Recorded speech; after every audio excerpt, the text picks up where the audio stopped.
This recent concept of the Child of Destiny in Kingdom Hearts suggests that someone was always destined to prevent the world from falling to darkness. Since this bit of prophecy was introduced at the end of Kingdom Hearts Dark Road, it's actually called into question who the Child of Destiny may actually be, and whether this revelation of a Child of Destiny really means anything at this point in the Kingdom Hearts story. But more importantly, is there a chance that there might be an interesting complication that's occurred from this prophecy? Welcome back, y'all. This is your girl Empowered Muse, and today we're going to talk about what might be an interesting connection between the Child of Destiny and player, as in the main character for Kingdom Hearts Union Cross. And this is mainly based on a couple of details we got about who's supposed to be the Child of Destiny and who might have actually been the Child of Destiny. But of course, we must also consider the possibility that the title of the Child of Destiny doesn't belong to just one Keyblade wielder, but perhaps multiple Keyblade wielders. Additionally, there's also the question of how the Child of Destiny, player, and Ephemer may actually relate to each other, and just why this prophecy might have set up a bit of a conundrum, depending on who the Child of Destiny is actually supposed to be. And this might be why the concept of bloodlines is coming up now in Kingdom Hearts Missing Link. So just as a refresher, the Child of Destiny prophecy was introduced to us at the end of Kingdom Hearts Dark Road, when the old caretaker told a young Xehanort about how the Child of Destiny was supposed to prevent darkness prevailing and light from expiring. Additionally, the Child of Destiny was supposed to hail from the Isles of Destiny or the Destiny Islands. The Child of Destiny was also supposed to be fated to be Light's master and had the ability to feel what others felt in their hearts. As the caretaker, who was later revealed to be an old version of player, revealed this prophecy to young Xehanort, they also revealed that the fated Child of Destiny shared a bloodline with Ephemer. And so this prophecy had quite a bit to it and was just vague enough that it could apply to multiple people. Yes, at the time, the prophecy seemed to be directed towards a young Xehanort, but as we know throughout the Kingdom Hearts story, that Xehanort didn't wind up preventing darkness from overtaking light, nor did he become Light's master. Although, in his own way, there could be an argument that Xehanort did play a role in preventing light from expiring, but he essentially did this from the other side. So if the prophecy for the Child of Destiny was not actually meant for Xehanort, then who would the title actually belong to in the Kingdom Hearts story? I think we at least have two very likely candidates who fit the description for the Child of Destiny as it relates to how the Keyblade War played out in Kingdom Hearts 3, and that's Sora and Riku.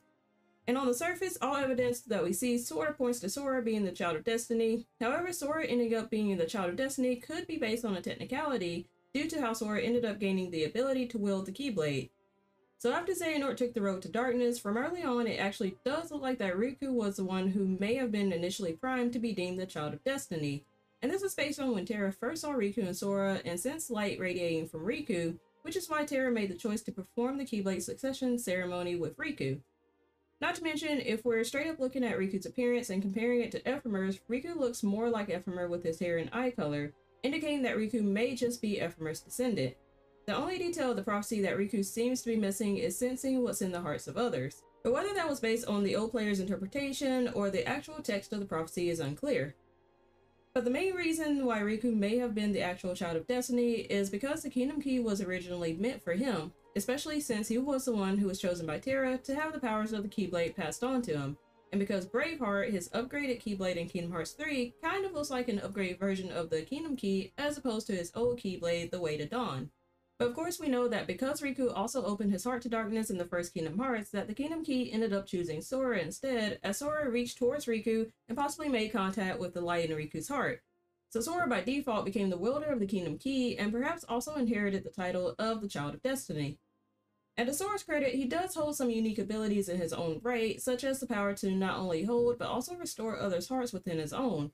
And it was Sora who sent Ven's shattered heart, reaching out towards him for refuge when he was only a small child. So while Sora may not have been originally intended to hold the Kingdom Key, and maybe even the title of the Child of Destiny, it seems at the end he was the one who, for all intents and purposes, fulfilled the prophecy of preventing darkness from prevailing and light from expiring in the Keyblade War against Xehanort. But not only was there the question of who may be the real Child of Destiny, but there's also the question of whether Sora is in fact the player's third life.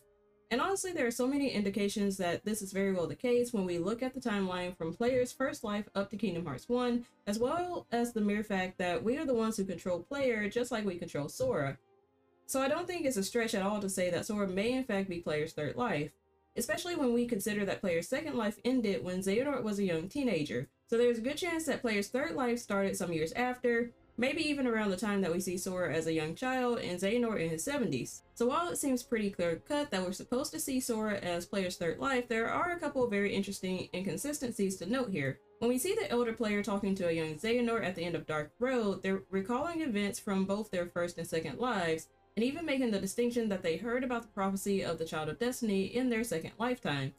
Additionally, because player was customizable in Union Cross and looks to be customizable in Missing Link, their identity for the most part is kept pretty ambiguous for that very reason. Although it's important to note that the default appearance does appear to be a male character. However, with Sora, not only does he not recall any previous lifetimes, but because there was no customization option, Sora seemed to have always been a male character. This doesn't mean that this rules out Sora being player's third life, but I do think it's interesting that players seem to, at the very least, recall their past life at some point, and draw back on their earlier memories to the point that they could recall their friendship with Ephemer. However, this could be due to players' first life being cut relatively short, due to them sacrificing themselves in the data cables in Union Cross as Daybreak Town collapsed.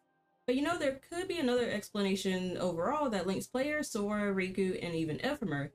If we go back to the concept of bloodlines among Keyblade wielders, it could be the case that what we're currently seeing between Sora and Riku is actually parallel to what we saw with player and Ephemer.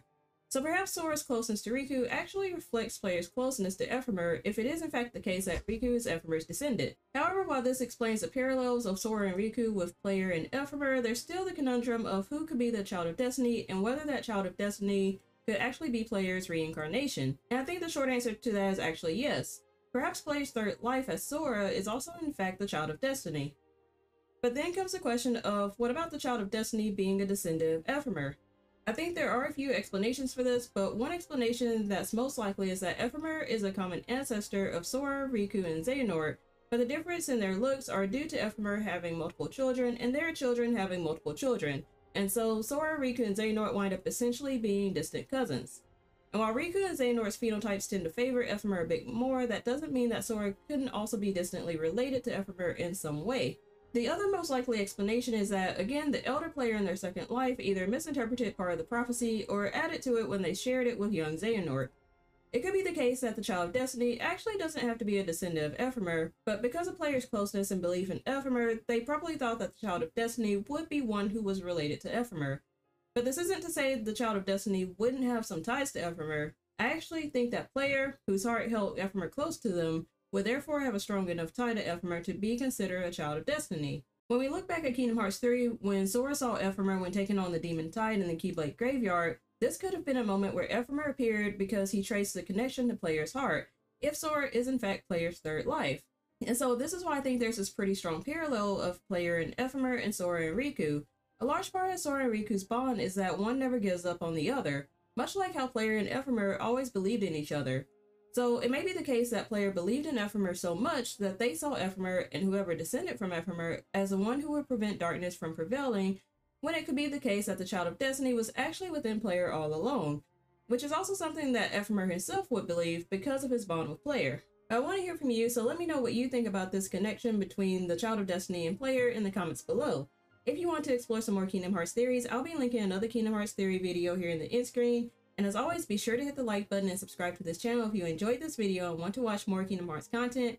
And if there's anyone who may have questions about what to expect for the upcoming Kingdom Hearts games, be sure to share this video. Thanks for watching, and I'll catch you next time.